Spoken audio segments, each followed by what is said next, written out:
Assalamualaikum warahmatullahi wabarakatuh. Bertemu lagi dengan saya di pelajaran pemrograman dasar. Pada kali ini kita akan belajar tentang struktur bahasa pemrograman. Nah, pada minggu kemarin kalian telah saya tugaskan untuk menginstal PrePascal. Oleh karena itu, hari ini kalian akan belajar bahasa pemrograman Pascal ya. Tujuan pembelajarannya ada 3. Yang pertama, mengenal berbagai bahasa pemrograman. Yang kedua, manfaat belajar bahasa pemrograman. Yang ketiga, mengenal struktur penulisannya. Selanjutnya, pasti di benak kalian banyak pertanyaan ya. Apa sih itu pemrograman ya? Bagaimana bahasanya? Nah, kalian juga akan mengenal sejarah dalam Pascal ya. Selanjutnya akan mengetahui apa sih itu bahasa pemrograman, bagaimana dan berapa jenis-jenisnya, lalu manfaatnya apa dan cara penulisannya bagaimana. Nah, di sini ada sejarah Pascal ya. Pada tahun 1968 sampai 1969, Pascal ini dikembangkan oleh Niklaus Wirth ya. Ini ada gambar bapaknya, silahkan dilihat ya, seperti itu. Lalu 1970 tahun berikutnya dipublikasikan oleh Blaise Pascal. Nah, selanjutnya pada tahun 1980 masa keemasan Pascal dipergunakan oleh berbagai programmer ya sampai sekarang. Dan sekarang pun kalian harus belajar tentang Pascal. Nah, bahasa pemrograman ini adalah pengertiannya, sebuah instruksi atau perintah yang diberikan kepada komputer. Dapat diartikan sebagai kumpulan sebuah sintaks yang dipakai untuk menginstruksikan sebuah komputer.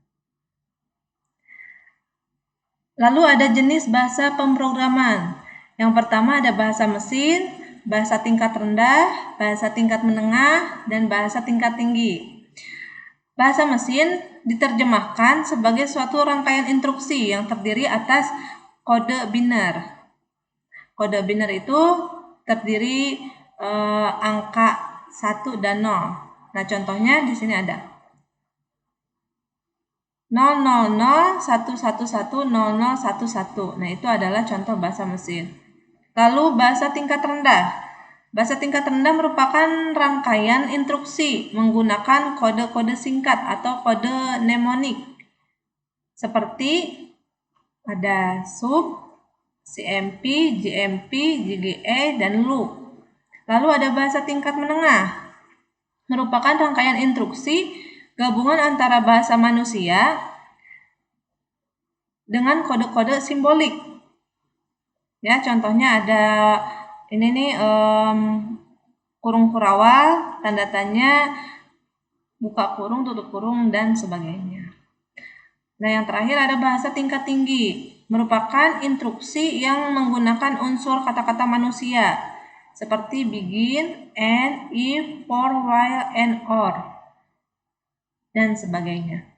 Lalu ada software yang menggunakan bahasa tingkat tinggi yaitu Pascal, diantaranya Basic, C++, Delphi, PHP, dan Python. Itu adalah macam-macam jenis bahasa pemrograman. Selanjutnya, ada manfaat bahasa pemrograman. Nah, yang pertama, ketika kalian sudah memahami bahasa pemrograman, ada manfaat yang akan kalian peroleh, yaitu memahami algoritma. Yang kedua, kalian akan mahir membuat program. Yang ketiga, kalian juga dapat meneruskan ke jenjang berikutnya, yaitu menjadi ahli informatika dan komputer. Nah, ini adalah software bahasa pemrograman ya, yang disebut PrePascal yang kemarin Ibu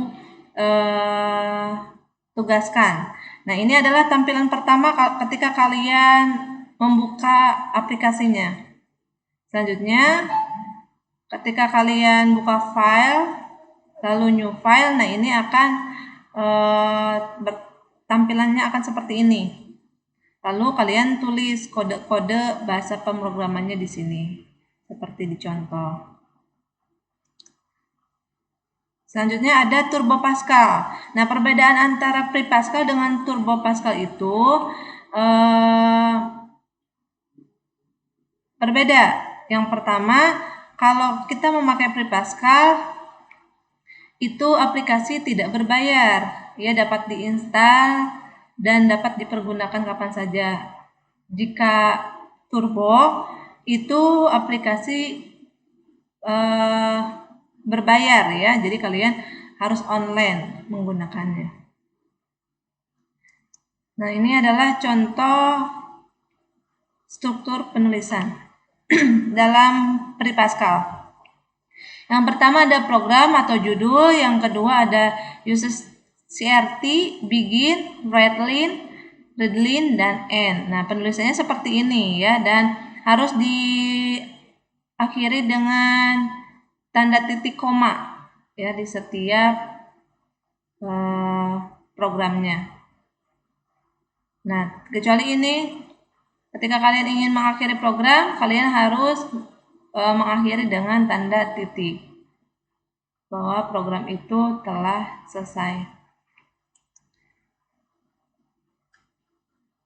Nah, di sini ada pengertiannya bahwa judul program merupakan identifikasi nama program yang dibuat ya. Jadi ketika kalian ingin membuat program, kalian harus membuat judulnya terlebih dahulu. Yang kedua ada uses CRT, digunakan untuk memanggil library dalam Pascal sehingga harus ditulis paling atas. Yang ketiga ada begin, digunakan untuk memulai body atau tubuh utama pada pemrograman Pascal. Bagian ini juga sebagai awal pendeklarasian atau menjelaskan fungsi dari statement yang akan dieksekusi. Selanjutnya ada readline, perintah yang digunakan untuk menuliskan output dengan posisi kursor penunjuk aktif terletak pada awal baris berikutnya. Selanjutnya ada readline, akan membaca data secara vertikal. Setelah proses input selesai, posisi kursor akan pindah ke baris baru. Nah, yang terakhir ada end untuk mengakhiri program ya, disertai tanda titik.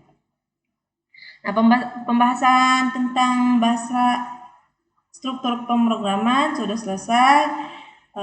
Saya harap kalian mencatat poin-poin penting dalam penjelasan tadi. Untuk tugasnya ada di kolom deskripsi video ini. Jangan lupa diklik link tersebut. Sekian dari saya. Wassalamualaikum warahmatullahi wabarakatuh.